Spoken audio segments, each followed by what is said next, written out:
আপনাকে বলা হচ্ছে যে একজন পেশাদার বক্তা, যখন আপনি যেহেতু আপনি বক্তৃতা দিয়ে টাকা নিয়ে থাকেন, এইটা আপনি ঘন্টায় কত টাকা নেন সেটা নিয়েও মানুষের মধ্যে উৎসাহ আছে। এই ধরনের বিষয় নিয়ে আপনি কি বলবেন? কেউ কেউ আবার বলে থাকেন আপনি যে বক্তৃতা দেন সেটা দিয়ে একটা নির্দিষ্ট অঙ্কের টাকা নেওয়াটাও আসলে ঠিক হচ্ছে কিনা সেটা নিয়ে অনেকে অনেকে প্রশ্ন। অনেকে, গোস্তাকি মাফ করবেন, অনেকে আপনাকে হেলিকপ্টার হুজুর বলেন, কারণ আপনি বিভিন্ন জায়গায় হেলিকপ্টারে যেতে পছন্দ করেন। এই ধরনের নিউজ, এই ধরনের আলোচনা আপনি আসলে কিভাবে নিয়ে থাকেন?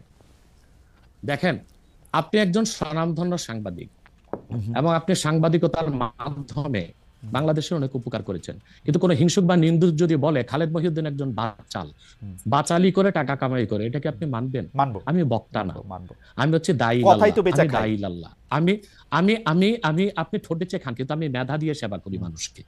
আমি বক্তা নই। আমার পরিচয় হচ্ছে, দেখুন আমাদের একটা ইতিহাস আছে, আমি পেশাদার কোনো বক্তা নই।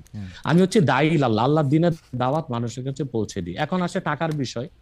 বাংলাদেশে কেউ কোনো দিন দেখাতে পারবে না আমি আমার নিজের জন্য কোনো টাকা চেয়ে নেই।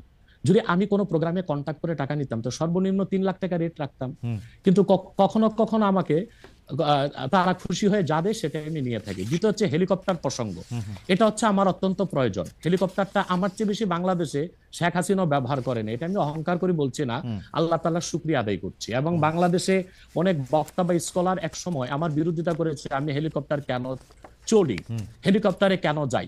বাংলাদেশে 2014 সাল থেকে ব্যাপকভাবে আমি হেলিকপ্টারে যাচ্ছি। এখন অনেক বক্তা, স্কলার বা স্ক্রু ড্রাইভার যাই বলেন, তারা হেলিকপ্টার ব্যবহার করছে, এখন আর সমস্যা হচ্ছে না। আমারটাই আর কি সমস্যা ছিল।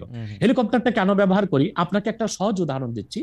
গত পরশুদিন আমার একটা প্রোগ্রাম ছিল মেঘনাতে, দিনে বাদে জোহর, আর রাতে আমার প্রোগ্রাম ছিল রংপুর হারাগাছ, সেটা মিডিয়াতে ব্যাপক প্রচার হয়েছে। পরের দিন আমার প্রোগ্রাম ছিল কালকে লোহাগাড়া, এই চট্টগ্রাম সাতকানিয়ায়। এখন আমি হেলিকপ্টার ব্যবহার না করে দিন ও রাতে 3টা প্রোগ্রাম করা কি আদৌ সম্ভব? না, সম্ভব না। যেখানে আমার বাড়ি আব্বাসী মঞ্জিল থেকে চিটাগাং রোড যেতে 1.5 ঘন্টা লাগে। তা আমি কিভাবে মেঘনার প্রোগ্রামটা দিনে করে রাতে হারাগাছ করে পরের দিন চট্টগ্রাম যাই? আমাকে এটা অনিবার্য কারণে হেলিকপ্টার ব্যবহার করতে হচ্ছে, এবং সেটা জনগণই দেখে। এর জন্য তো আমাকে হেলিকপ্টার হুজুর বলতে পারে না। এখন যে হুজুর নৌকায় চড়ে মাহফিল করতে যায় তাকে কি নৌকা হুজুর বলবেন? বা যিনি প্রাইভেট কারে প্রোগ্রাম করতে যায় তাকে কি বলবেন ট্যাক্সি হুজুর? এগুলো হচ্ছে এগুলো হচ্ছে এগুলো হচ্ছে আমি আমি আমি গাড়িও ব্যবহার করি যখন যেটা লাগে। আমি এখন আমি এখন প্যারাডো ইউজ করতেছি, এটা 3 কোটি টাকা। আমি ভিএট ইউজ করি 8 কোটি টাকা। আমি হেলিকপ্টার ইউজ করি, এটা 14 কোটি টাকা। এখন আমি নৌকাতেও যাই, যেখানে যেভাবে আমার সুবিধা তখন সেভাবে সেখানে আমি না, সেটা ঠিকই আছে। আমি কিন্তু মনে করি যে এখন হিংসুক বা নিন্দুকরা কি বললো সেটা তো আপনার মতো না, সেটা ঠিক আছে। না না না না, আমি কিন্তু মনে করি যে আপনাকে যত ব্যস্ত থাকতে হয়, আপনি যদি পথে এর মধ্যে থেকে আপনার দিনের একটা বড় অংশ আপনি ব্যয় করেন, এটা আপনার জন্য, এটা আসলে কোনোভাবেই এটা মানে এটা কেউই এটা করবে না। আমার কাছে মনে হয় যে আপনার ব্যস্ততার জায়গা থেকে আপনার এটা করতেই হবে।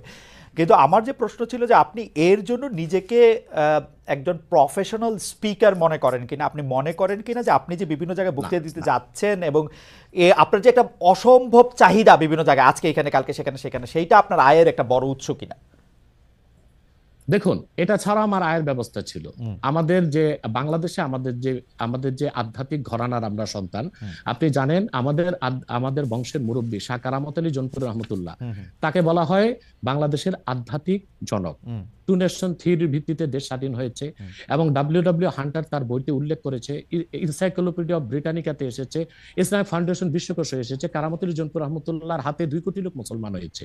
ওনার কারণেই পরবর্তীতে দেশটা স্বাধীন হয়েছে। উনি ইন্তেকাল করেছেন 154 বছর আগে।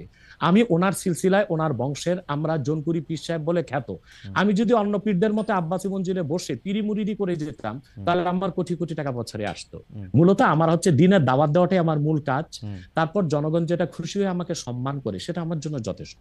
আপনি কি আব্বাসী, এটা আমার পেশা নয়, এটা নেশা। আপনি কি আব্বাসী মঞ্জিলে আর এখন বসেন না? মানে ওই সিলসিলাকে আপনি বসি, কিন্তু মূল হাইলাইটস করা হচ্ছে দাওয়াতের কাজকে।